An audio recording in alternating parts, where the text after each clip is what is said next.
Hello guys, welcome to Guruvayur vlog part 2. നമ്മൾ കുളിച്ച് ഫ്രഷായ ഒരു ഈവനിങ് ടൈം ആയപ്പോഴാണ് ഗുരുവായൂരിൽ പോയത് കേട്ടോ. നമ്മൾ പോകുന്ന വഴിക്ക് തുളസിമാലയും മുല്ലപ്പൂവും റോസും അങ്ങനത്തെ കുറേ ടൈപ്പ് പൂക്കളൊക്കെ കണ്ടു. പിന്നെ അവിടെ കുറേ കുഞ്ഞു കുഞ്ഞു കടകളൊക്കെ ഉണ്ടായിരുന്നു. കൃഷ്ണൻ്റെ വിഗ്രഹങ്ങളും മഞ്ചടികളും മയിൽപ്പീലിയും അങ്ങനത്തെ കുറേ വിളക്കുകളും അങ്ങനെയൊക്കെ. കൃഷ്ണന് കൊടുക്കാൻ വേണ്ടി അവിടെ നിന്ന് കദളിപ്പഴം കൂടെ വാങ്ങിച്ചുകൊണ്ടാണ് നമ്മൾ പോയത്. അമ്പലത്തിൻ്റെ അകത്ത് ഫോൺ അലൗഡ് അല്ലാത്തതുകൊണ്ട് നമ്മൾ ക്ലോക്ക് റൂമിൽ വിളിച്ചിട്ടാണ് പോയത്. അമ്പലത്തിൽ നിന്ന് ഇറങ്ങിയ ശേഷം നമ്മൾ അവിടെയുള്ള കടകളിലൊക്കെ കയറാൻ തുടങ്ങി കേട്ടോ.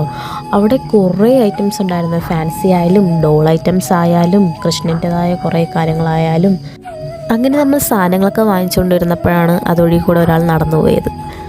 ആ നടത്തം കണ്ട് അറിയാൻ ഭയങ്കര സന്തോഷത്തോടെ ഭയങ്കര ഭംഗിയായിരുന്നു കേട്ടോ നടന്നു പോണ കാണാൻ വേണ്ടി. അതിനുശേഷം നമ്മൾ അവിടെയുള്ള കടയിൽ കയറി വെജ് മീൽസ് കഴിച്ചായിരുന്നു. അങ്ങനെ നമ്മൾ ഈസ്റ്റ് നടയിലെത്തി കേട്ടോ. ഈസ്റ്റ് നടയിൽ നിന്ന് നമ്മൾ കാണാൻ പോകുന്നത് മഞ്ജുലാലിനെയാണ്.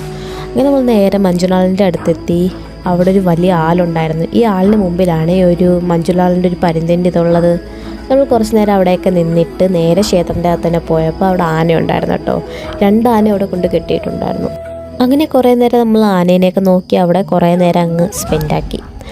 അതിന് ശേഷം നമ്മൾ ഗുരുവായൂർ കുളത്തിൻ്റെ അവിടെ ഇരുന്നു കേട്ടോ. അപ്പോൾ കുളത്തിൻ്റെ അവിടെ കുറേ പേര് കുളിക്കുന്നൊക്കെ ഉണ്ടായിരുന്നു. അപ്പോൾ നമ്മൾ കുറേ നേരം കുളമൊക്കെ നോക്കിയിട്ട് ഓഡിറ്റോറിയത്താണ് പോയത്. ഓഡിറ്റോറിയത്തിൽ ഡാൻസ് ആയിരുന്നു കേട്ടോ. അപ്പോൾ നമ്മൾ കുറേ നേരം ഡാൻസൊക്കെ കണ്ട് അവിടെ തന്നെ ഇരുന്നു. നമ്മളെപ്പോൾ ഗുരുവായൂരിൽ വന്നാലും നമ്മളവിടെ കുറേ നേരം നിന്ന് ഡാൻസൊക്കെ കണ്ടിട്ട് തിരിച്ച് റൂമിലേക്ക് പോകാറുള്ളൂ. അപ്പോൾ ഇതാണ് ഗുരുവായൂർ വ്ളോഗിൻ്റെ പാർട്ട് 2.